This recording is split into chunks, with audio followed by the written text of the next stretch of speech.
बच्चों के भविष्य की चिंता।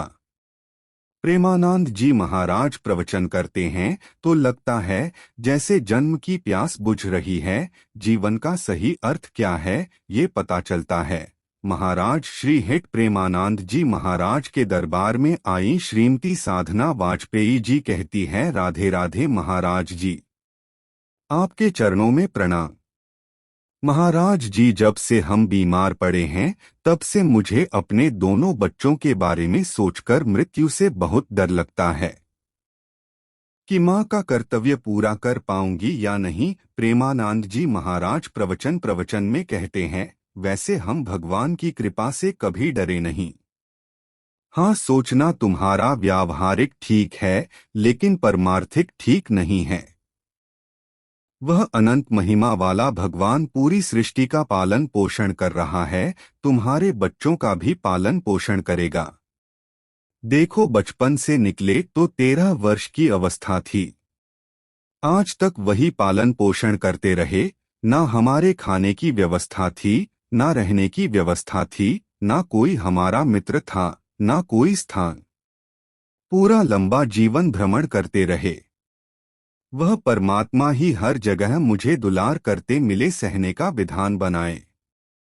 कभी कभी किसी ने मुझसे उद्दंडता भी किया तो मुझे अंदर से उपदेश मिला, सहो और सुनो। यह सब तुम्हारे अंदर के अहंकार को मिटाने के लिए मैंने भेजा है। मैंने नमस्कार किया, कहा आपने जो कुछ दिया और जो कुछ भेजा है वह विधान अमृत के समान है। अगर हम सोचते हैं कि हम ही बच्चों का पालन पोषण करते हैं तो व्यवहारिक तो ठीक है लेकिन आध्यात्मिक बात ठीक नहीं है, क्योंकि सबका भरण पोषण भगवान करते हैं। गर्भ में आप क्या व्यवस्था भरण पोषण कर रहे थे? गर्भ के बाद जब बाहर आया तो बिना किसी प्रयास के उसके पोषण के लिए स्तनों में दूध आ गया। कितना गर्म, कितना मीठा, कितना उसको चाहिए, वह सब पहले से व्यवस्थित है तो वह पीकर हष्ट पुष्ट रहता है। विचार करो, गर्भ के बाहर आने पर भोजन व्यवस्था कर दी ना, तो उसको पीना किसने सिखाया? वह छोटा बच्चा है, उसको सिखाना थोड़ी न पड़ा है। ईश्वर पर विश्वास करें, वह तो बहुत सर्वज्ञ प्रभु है।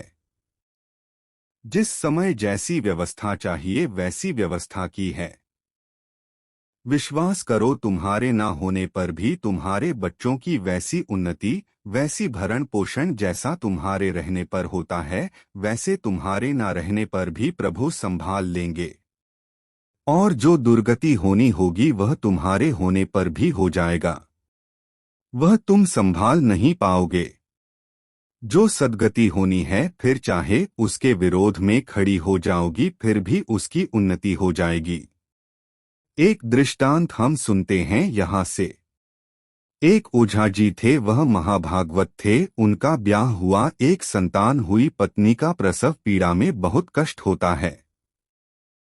उसका रोना चिल्लाना, यह सब सुनकर के जब प्रसव हो गया, बच्चा कुछ समय का हो गया, तो उन्होंने कहा, जीवन में मैं दोबारा गर्भधारण करने की चेष्टा नहीं करूंगा, क्योंकि बहुत कष्ट होता है और अब मैं ऐसे संसार में विरक्त भाव में रहकर भजन करना चाहता हूं, अब और नहीं। पत्नी से प्रार्थना की कि तुम्हारा पाणिग्रहण किया है, इसलिए हम तुमसे अनुमति मांगते हैं, या हमारे साथ चलो या घर में सब सुख सुविधा है, बच्चा है, पालन पोषण करो। पर मैं विरक्त होकर भगवान का आज से भजन करूंगा। यदि आप कहती हो पाणिग्रहण किया है तो हमारे हाथ में हाथ मिलाओ और चलो। जैसे मैं रहूंगा वैसे रहना होगा, पर साथ में कुछ नहीं, भजन करना होगा। उन्होंने कहा, मैं आपके बिना रह ही नहीं सकती, मैं भी आपके साथ चल रही हूँ। तो चलिए। जब गांव के बाहर निकले, जंगल में पहुंचे तो देखा थोड़ी धीमी चाल है। उन्होंने कहा, जल्दी से आओ। तो देखा गोद में बच्चा है। उन्होंने कहा कि बोला ना, हमारे साथ अन्य कोई नहीं चलेगा, सिर्फ आपकी अनुमति है। आप बच्चा लेकर क्यों चल रही हैं? पत्नी बोली, यह नवजात शिशु है, उसको कहाँ छोड़े, इसको कौन पालेगा, इसका भरण पोषण कौन करेगा? उन्होंने कहा, सब जीव जंतुओं का पालन पोषण कौन करता है? वही भगवान। तो या तो वापस चली जाओ या यह बच्चा यही छोड़ दो। फिर बोली, कैसे छोड़ दूं? भगवान के भरोसे छोड़ दो। या फिर बोल रहा हूं वापस चली जाओ। पर पत्नी अपने पति को भगवान मानती थी, छोड़ दिया बच्चा। 12 वर्ष तक भजन कीर्तन एकांत में भ्रमण किया। जब उन्होंने अपने पत्नी के तरफ देखा तो सोच रही थी कि क्या हुआ होगा मेरे बच्चे का, तो उन्होंने कहा, चलो आज तुम्हारे अंदर जो बार बार प्रश्न रहता है उसका उत्तर दिला देते हैं। अपने गांव में आए, बाहर बैठ गए। 12 वर्ष में लंबे लंबे बाल दाढ़ी की वजह से कोई पहचान नहीं पाया, तो उन्होंने गांव वालों से पूछा, तुम्हारे गांव में एक ओझा जी थे जो संत महंत बन गए, उनकी कोई संतान थी क्या? आपको पता है वो कहाँ है? उन्होंने कहा, अरे भाई, उनके क्या भाग्य हैं। ओझा जी के जाने के बाद यहाँ के जो राजा जी उन्हें ढूंढने के लिए घुड़सवारी की तो वो नहीं मिले, लेकिन उनका बेटा जंगल में मिला। राजा जी को कोई संतान नहीं था तो उसे अपना बेटा मानकर अपने पास रख लिया, उसको युवराज पद पर बिठा दिया। ईश्वर सर्वरक्षक और विश्व के माता पिता है। उन्होंने पत्नी से कहा, घर में रहते हम गरीब किसान थे, क्या बना पाते अपने बच्चे को, लेकिन भगवान के हुए तो क्या बन गया युवराज, और आगे चलकर वही राजा बनेगा। अब चिंता मत कर, चुपचाप भजन कर। ना कोई जंगली पशु पक्षी खा पाया बच्चे को, ना कोई हानि पहुंची, और सर्वरक्षक भगवान हैं। हाँ, तुम माँ हो, तुम्हारा सोचना ठीक है, पर वह मोह के कारण भगवान पूरे विश्व के माता पिता हैं। तुम ही हो माता चा पिता, तुम ही। वह विश्व का भरण पोषण कर रहे हैं। देखो जंगल में कितने सुंदर सुंदर पशु पक्षी रहते हैं, कोई उनकी दवा करने वाला नहीं, हष्ट पुष्ट रहते हैं। रहीमन बहु भेषज करत, व्याधि न छाड़त साथ।